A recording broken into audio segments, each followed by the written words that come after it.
Voilà, vous tenez le ruban. Allez. Allez. Voilà, presque.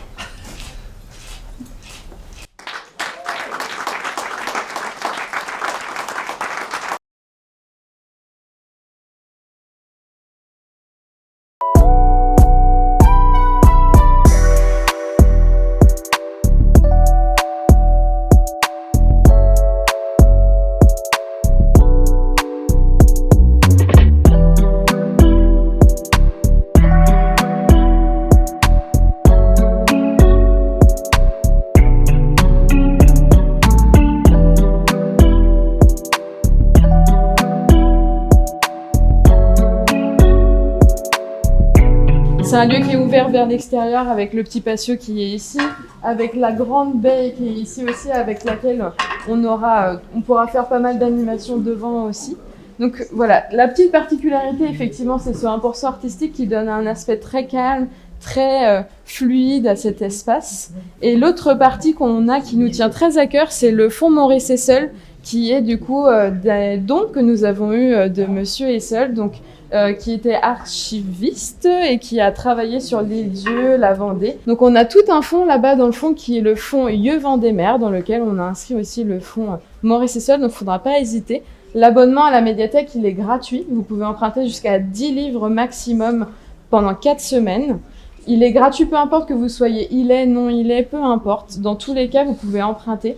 Et vous avez en plus la consultation sur place. Donc il ne faudra pas hésiter à venir se poser, profiter ici.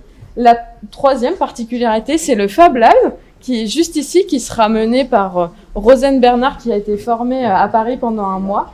Donc c'est un espace numérique où en fait tout est possible. On peut y créer des choses en 3D, on peut faire de la découpe laser avec du bois, on peut faire de la couture. Tout est vraiment envisageable et c'est à prendre par vous. Rosen, elle sera là pour vous accompagner, elle sera là pour vous donner un coup de main, mais elle ne fera pas à votre place. Donc c'est à vous d'utiliser cette machine à coudre, cette brodeuse numérique et d'en faire ce que vous voulez. Donc un grand merci aux équipes qui ont travaillé quand même à la médiathèque. On a le droit aussi de faire nos merci. À Rosanne et Chloé qui ont beaucoup travaillé ces derniers mois et à toute l'équipe de bénévoles. J'ai très hâte, moi en tant que responsable, que tout le monde prenne ses marques ici et puis qu'on puisse ouvrir ce lieu de culture ouvert à tous. Et merci à Manuel aussi pour tout le travail fait.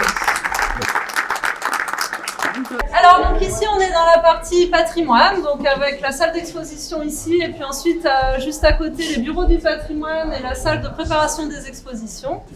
On a prévu dans cette salle qui fait 90 mètres carrés de faire 3 expositions par an. Une grosse exposition un peu phare qui va commencer aux vacances d'été et puis se terminer à la fin des vacances de la Toussaint qui sera vraiment une exposition patrimoniale pure et dure. Donc cette année, on a choisi comme thème les épaves sous-marines en partenariat avec l'association Ange, qui est une association de plongée sous-marine qui documente justement ces épaves et qui les a beaucoup photographiées. Et ensuite, on aura 2 autres expos hors saison. Une qui va regrouper les vacances de Noël et de février et une autre qui va plutôt s'étendre des vacances de Pâques jusqu'au pont de mai.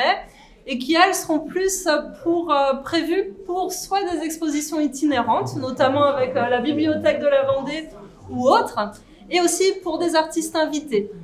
Voilà, donc je vous présente notre chargée d'exposition qui s'appelle Romane Trichet. Donc je vais un peu vous présenter finalement cette exposition, puisque aujourd'hui on inaugure le pôle culturel, mais également on va inaugurer cette exposition, et comme l'a dit Annabelle, on n'avait pas trop le temps de faire une expo, donc on a décidé plutôt de mettre en valeur finalement la collection artistique municipale.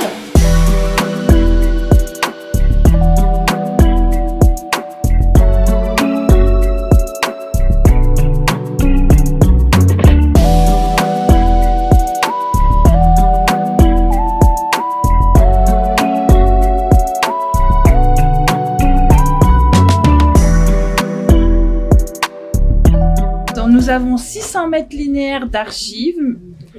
Sur les 600, il y a 300 mètres linéaires d'archives traitées et 300 mètres linéaires d'archives à traiter. Sur nos 300 mètres linéaires, nous avons 56 mètres linéaires d'archives avant-guerre, avant 1945. Et sur ces 56 mètres linéaires, nous avons 8 documents avant Révolution française. Voilà. Et donc maintenant, on va pouvoir accueillir les gens qui veulent consulter les archives tous les mercredis et vendredis matin de 10h à midi. Sur rendez-vous principalement, parce que la salle est petite, donc on n'a qu'une ou deux places.